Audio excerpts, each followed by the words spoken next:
강사님들 안녕하십니까?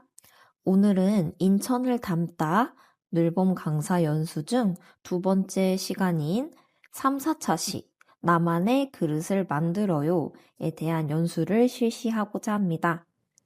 이번 차시의 핵심 학습 요소인 그릇이 우리 인천과 어떤 인연이 있는지 본 연수를 통해 미리 파악하시면 좋을 것 같습니다.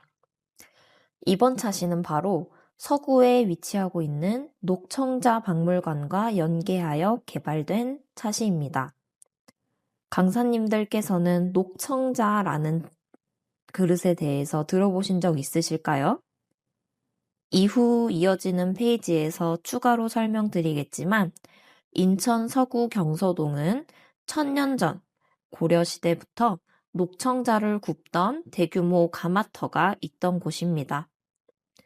이번 수업은 아이들이 단순히 찰흙을 만지고 가지고 노는 것을 넘어서 인천의 흙으로 조상들의 삶을 빚어냈던 그 역사를 손끝으로 느껴보는 시간입니다.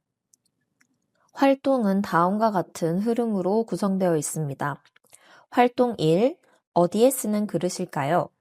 활동 1에서는 그릇의 여러 가지 쓰임새와 그릇에 관련된 여러 가지 이야기를 아이들에게 들려주며 그릇에도 다양한 종류가 있음을 자연스럽게 깨닫도록 하는 활동입니다.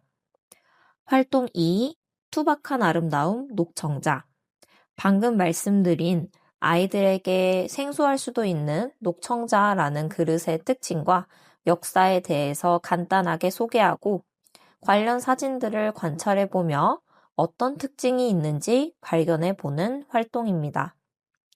활동 3. 나만의 그릇 만들기. 활동 1과 활동 2에서 보다 이론적인 점을 중점적으로 다루었다면 활동 3에서는 그릇에 대해서 쌓은 지식을 바탕으로 흙갈의 성형법을 활용해 찰흙으로 직접 그릇을 만들어 보고 이름 붙이는 활동입니다. 이번 수업 흐름을 파악해 보았으니 다음 내용으로 넘어가도록 하겠습니다. 도입 활동에서는 그림책들의 표지를 보여주며 아이들이 오늘의 주요 학습 요소인 그릇에 대해 자연스럽게 주의를 기울이게 합니다. 화면에 그림책 표지가 보이시나요?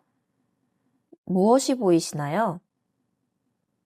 네, 나무로 되어 있는 것 같은 갈색 그릇 4가지가 세로로 겹쳐져 있는 모양입니다. 이 표지를 아이들이 자세히 관찰하게 해주세요. 관찰을 잘 마친 학생들은 어렵지 않게 이 질문에 답할 수 있을 것입니다. 이 그림책의 제목은 무엇일까요? 바로 4개의 그릇입니다. 굉장히 직관적으로 잘 그려져 있죠. 그림책 표지는 이렇게 아이들이 책의 내용을 즉각적으로 이해할 수 있도록 직관적인 형태를 지니고 있는 경우가 많아서 이렇게 도입 학습 동기 유발용으로 가져와 보았습니다. 그 다음 그림책으로 넘어가 볼까요? 자, 이 그림책의 제목은 무엇일까요? 표지를 보면 여러 가지 재료들이 한 그릇 안에 가득 모여 있는 모습을 보실 수 있을 것입니다. 비빔밥 같아 보이기도 하죠. 네, 어렵지 않게 아이들도 정답을 유추해낼 수 있습니다. 이 그림책의 제목 역시 그릇이라는 단어를 포함하여 한 그릇이라는 책의 표지를 가져와 보았습니다. 이 그림책의 제목은 무엇일까요? 네, 바로 밥 한 그릇 뚝딱입니다. 3가지 퀴즈의 답이 모두 무엇이었나요? 그렇죠. 그릇이었죠. 아이들은 이 3가지 퀴즈를 연속적으로 풀면서 그릇이라는 낱말을 반복적으로 듣게 됩니다. 이를 통해서 오늘 학습 주제인 그릇과 자연스럽게 연관 지을 수 있게 됩니다.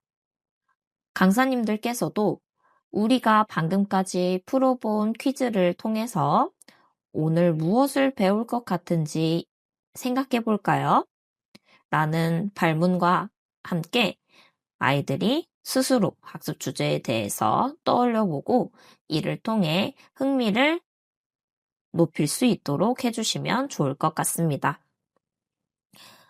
이처럼 그릇은 아주 먼 옛날 사람들이 두 손을 모아서 물을 떠마시던 모습에서 시작된 인간의 가장 오래된 발명품 중에 하나입니다.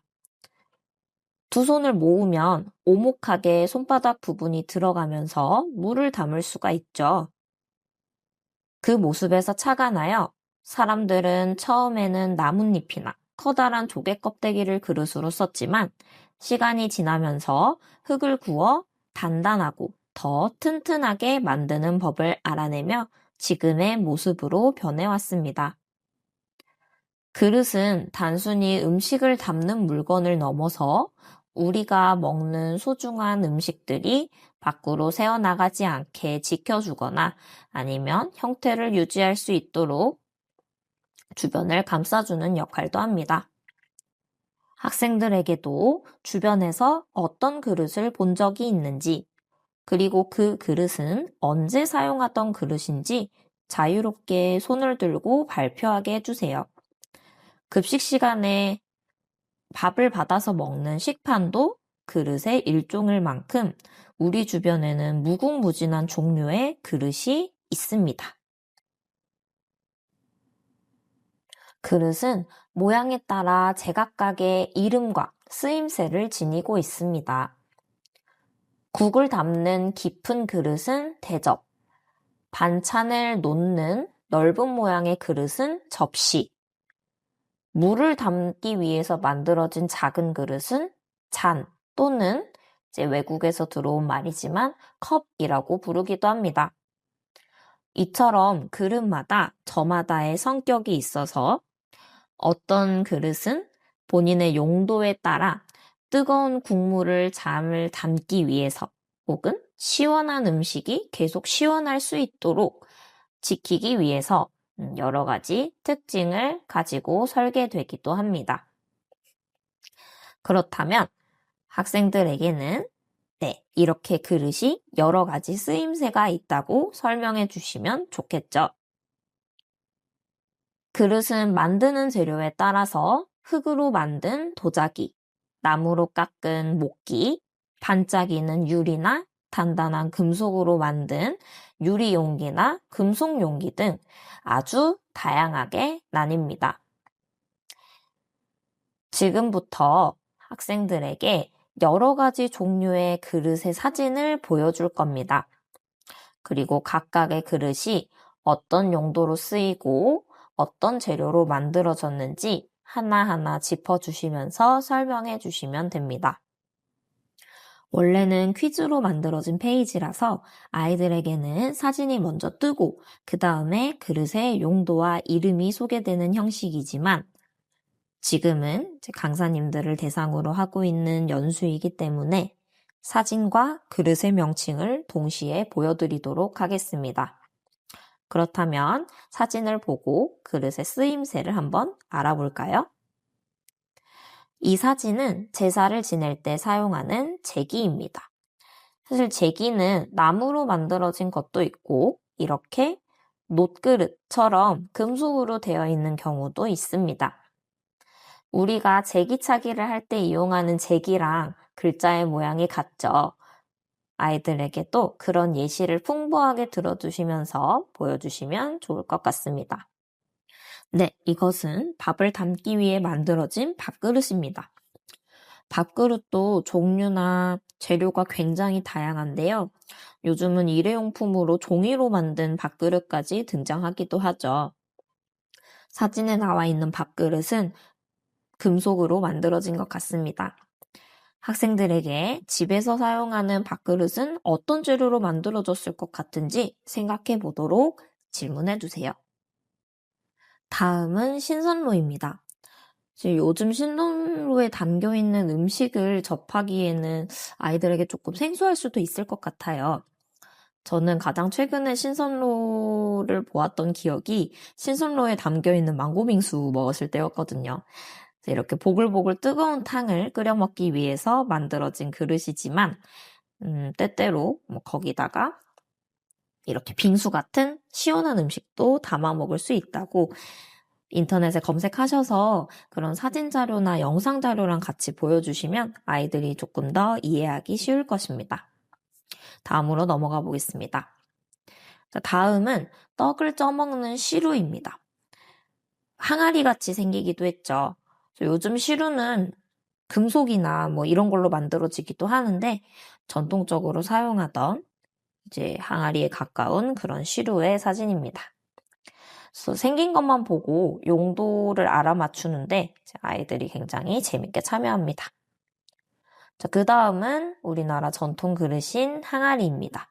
항아리는 양념장이나 김치가 썩지 않도록 이제 숨을 쉴 수 있게 숨구멍이 있기로 유명한, 과학적으로 유명한 그런 그릇이죠. 그래서 양념장이나 그런 반찬들을 담아서 이제 마당에 묻어두어서 썩지 않고 오래도록 보관할 수 있도록 하는 조상의 지혜가 담긴 그릇이라고 설명해 주세요. 자, 이 그릇은 저 퀴즈용으로 넣은 거긴 한데 사탕을 담아두는 사탕 그릇입니다. 이렇게 생긴 사탕 그릇 요즘도 많이 나오죠. 옛날 사람들이 사용하던 박물관에 있는 사탕 그릇 사진을 제가 가지고 와 보았습니다. 다음으로 넘어가 보겠습니다. 다음은 정말 오래전의 그릇으로 아이들이 많이들 알고 있을 것 같아요. 바로 옛날 사람들이 쓰던 빗살무늬 토기입니다. 뒤에 선사시대로 시간여행이라는 차시에서 이러한 빗살무늬 토기에 대해서 조금 더 자세히 다룰 예정이라고 미리 예고해 주시면 좋을 것 같습니다. 자, 그 다음은 바로 요강입니다. 아이들이 굉장히 흥미로워하는 소재이기도 하죠. 옛날 사람들이 방 안에서 볼일을 보고 싶을 때 사용하던 그릇으로 물론 이렇게 금속으로 만들어진 것도 있고 도자기로 만들어진 것도 있고 여러 가지 재료로 만들어진 그릇이었단다 라고 소개해 주시면 재미있게 퀴즈에 참여할 수 있을 것 같습니다. 이렇게 활동 1을 마치고 활동 2, 투박한 아름다움 녹청자로 넘어가 보겠습니다. 활동 2는 이러한 질문으로 시작하는 활동이기도 합니다. 옛날 사람들은 그릇을 어떻게 만들었을까요? 보통 아이들이 이미 배경 지식으로 알고 있는 경우에는 대답을 잘 하기도 합니다. 이번 차시는 녹청자의 특징을 소개하기도 하지만 결국은 흙을 반죽해서 빚어서 불에다가 구워서 단단하게 만드는 이런 그릇의 제작 과정도 전반적으로 다룰 것이기 때문에 이러한 질문으로 시작해 보았고요. 연수 시작 때 말씀드렸던 것처럼 인천 서구 경소동에는 녹청자 가마터가 남아 있습니다. 이곳은 국가사적으로도 지정되어 있는 곳으로 고려시대에 우리 조상들이 그릇을 굽던 아주 중요한 유적지 중 하나입니다. 여기서 발견된 그릇들은 우리가 익히 알고 있던 그릇들보다는 조금 낯선 빛깔을 지니고 있었는데요. 바로 녹갈색을 띠고 있던 그릇입니다. 보통 고려시대 그릇이라고 하면 화려하고 비싼 비취색의 청자를 떠올리실 것입니다. 하지만 인천 경서동에서 만들어져 나오던 녹청자는 녹갈색 물감을 발라서 구운 청자기 때문에 녹청자라는 이름을 갖게 되었습니다. 이러한 녹청자는 어떤 색깔을 띠고 있었을까요? 지금 사진에서 보시면 보이시겠지만 청자라고 하기에는 조금 둔탁한 색깔을 지니고 있죠. 거친 흙을 사용하고 나무를 태운 재를 유약으로 발라서 구워냈기 때문에 녹청자는 짙은 녹색이나 갈색을 띠는 것이 특징입니다. 화려한 장식보다는 실용성을 중시하여 두툼하고 단단하게 만들어졌기 때문에 비싸서 장식품으로 주로 쓰이던 좀 위에 고위층의 푸른빛의 청자와는 달리 일반 백성들이 일상생활에서 사용할 수 있을 만큼 소박하고 튼튼했던 그런 그릇이었다고 합니다.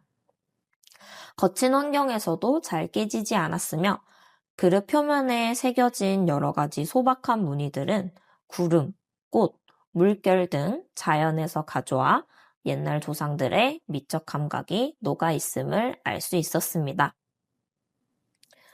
빛깔을 보시다가 보면 굉장히 묘한 아름다움을 느끼실 수 있으실 것입니다. 이 사진은 녹청자박물관 공식 홈페이지에서 가져온 사진인데요. 오늘날에 인천 녹청자박물관에 방문하시면 아주 오래전에 조상들이 사용하던 녹청자 찻잔부터 커다란 녹청자 항아리까지 다양한 녹청자 그릇의 역사를 만나실 수 있습니다. 이 홈페이지에 들어가시면 또 다양한 사진 자료들이 남아 있으니까요. 한번 접속해 보셔서 학생들과 함께 공식 홈페이지 살펴보시고 그 안에 있는 사진 자료도 활용해 보시면 좋을 것 같습니다. 이렇게 첨부된 녹청자 박물관의 사진을 활용하셔서 질문을 던져보시는 것도 좋습니다. 그릇의 색깔이 어떠한가요? 우리가 집에서 쓰는 하얀 그릇들과는 조금 다르죠? 숲속의 나뭇잎 색깔 같기도 하고 어떤 채소의 모습 같기도 하고 그렇죠? 이런 식으로 아이들이 이 그릇이 가진 독특한 색감이나 질감에 흥미를 느끼도록 유도해 주세요. 그렇다면 이제는 세 번째 활동으로 넘어가 보겠습니다. 아까 말씀드렸다시피 그릇은 다양한 형태를 가지고 있다고, 그리고 다양한 쓰임새를 가지고 있다고 말씀드렸었죠. 이러한 그릇은 저마다 쓰임새에 알맞은 모양을 가지고 있습니다. 예를 들어서 물컵은 손으로 잡고 물을 마시기 편하도록 손잡이가 달려 있고요. 강아지가 사용하는 그릇의 경우에는 사용하는 주체인 강아지의 키에 맞춰서 낮은 높이를 가지고 있습니다. 또한 우리가 평소에 사용하는 컵 같은 그릇을 떠올려 보면 그 입술이 닿는 부분이 날카롭지 않고 부드럽고 둥글게 넘어가던 것을 떠올려 볼 수 있습니다. 이렇게 모든 그릇은 쓰임새에 따라서 사용자의 편의를 먼저 생각한 디자인으로 이루어져 있습니다. 이런 식으로 오늘 이따가 우리가 찰흙으로 만들어 볼 그릇이 단순히 놀이로만 끝나지 않도록 나의 여러 가지 생각이 담긴, 마음이 담긴 그릇 중에 하나다라는 사실을 꼭 상기시켜 주시면 좋습니다. 그래서 이렇게 그릇을 디자인하기 전에 고려해야 될 것은 크게 세 가지입니다. 첫째, 누가 사용하는지. 둘째, 언제 사용하는지. 셋째, 이렇게 디자인한 이유입니다. 모든 그릇은 디자인하는, 만든 사람의 의도가 담겨 있어야 한다는 점을 다시 한번 꼭 설명해 주세요. 그릇을 사용하는 주체에 따라서 이렇게 디자인해 볼 수 있습니다.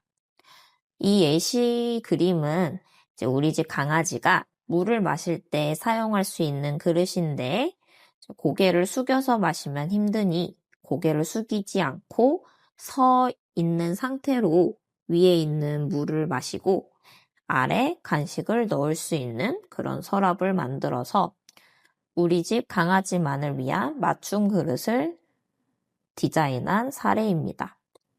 그래서 이렇게 도화지에 그릴 때 그림 위에 사용 설명서처럼 자세하게 설명을 적어주어도 좋다고 꼭 말씀해 하시면 좋습니다. 그래서 이렇게 각자 디자인한 그림을 친구들 앞에서 발표해보고 다른 친구가 발표할 때는 주의를 집중해서 귀를 기울여서 바른 자세로 들어야 한단다. 꼭 사전 지도해 주시고 활동 진행해 주시면 됩니다. 그러면 이제 디자인한 내용을 바탕으로 실제 찰흙을 이용해서 나만의 그릇을 만들어 보는 활동으로 넘어갈 것입니다.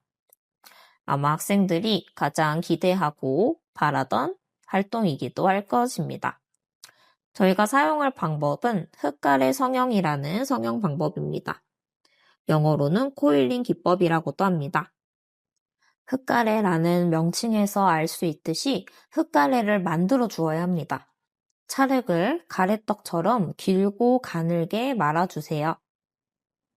만들어진 흙가래를 이제 바닥에 놓고 찰흙 바닥 위에 한 줄씩 차례대로 쌓습니다. 이때 두께를 일정하게 뽑아주셔야 그릇 한쪽이 너무 높아지거나 낮아지지 않습니다.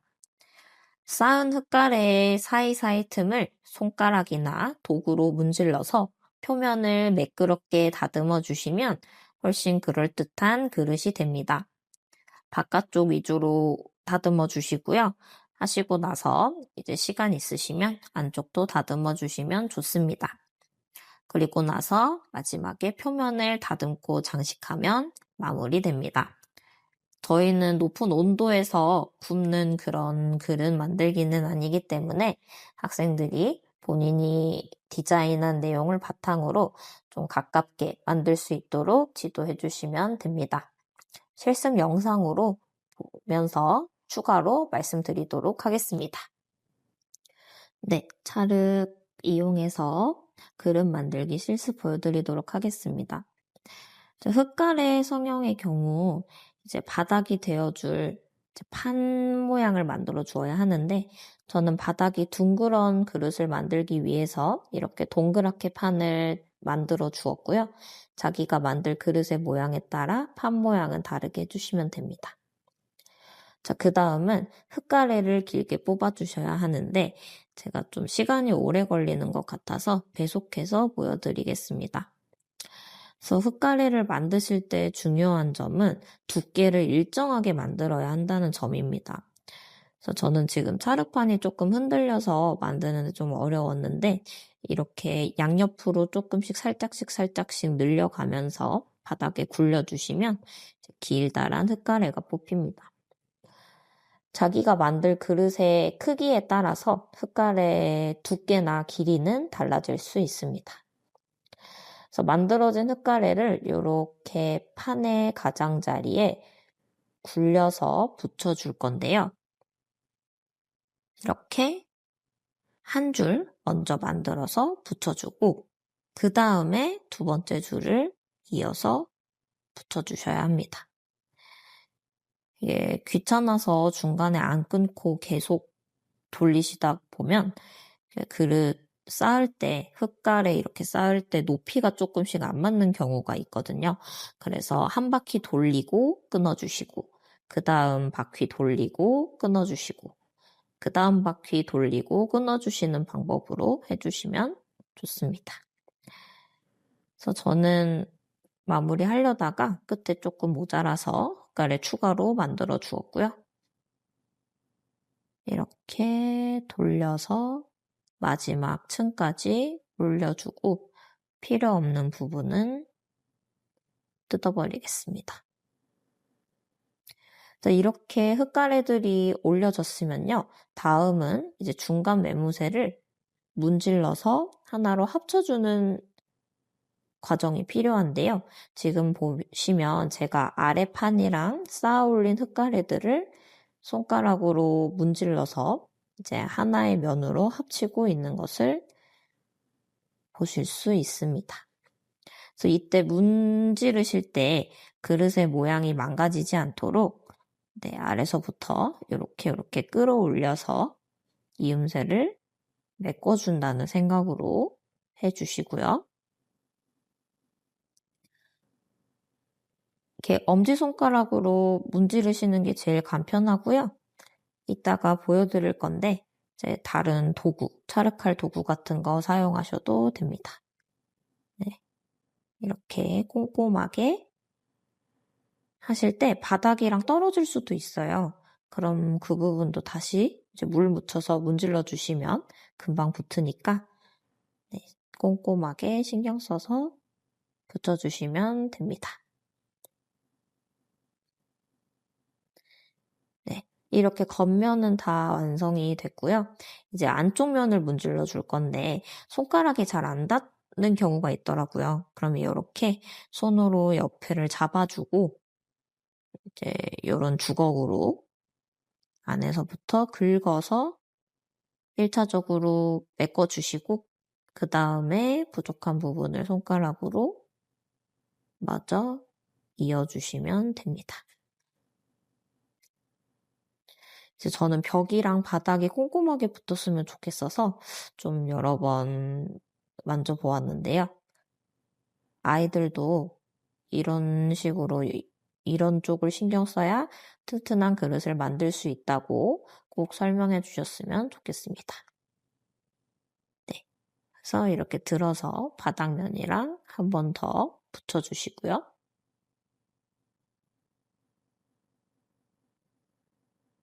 꼼꼼하게 채우고 다듬어 주시면 이렇게 간단하게 작은 그릇이 완성되었습니다. 그래서 뭐 필요에 따라서 손잡이 붙일 수도 있겠죠. 네, 이상으로 3, 4차시 그릇 만들기 차시를 마무리하도록 하겠습니다. 오랜 시간 동안 연수 들으시느라 고생 많으셨습니다. 이상으로 연수 마치도록 하겠습니다. 감사합니다.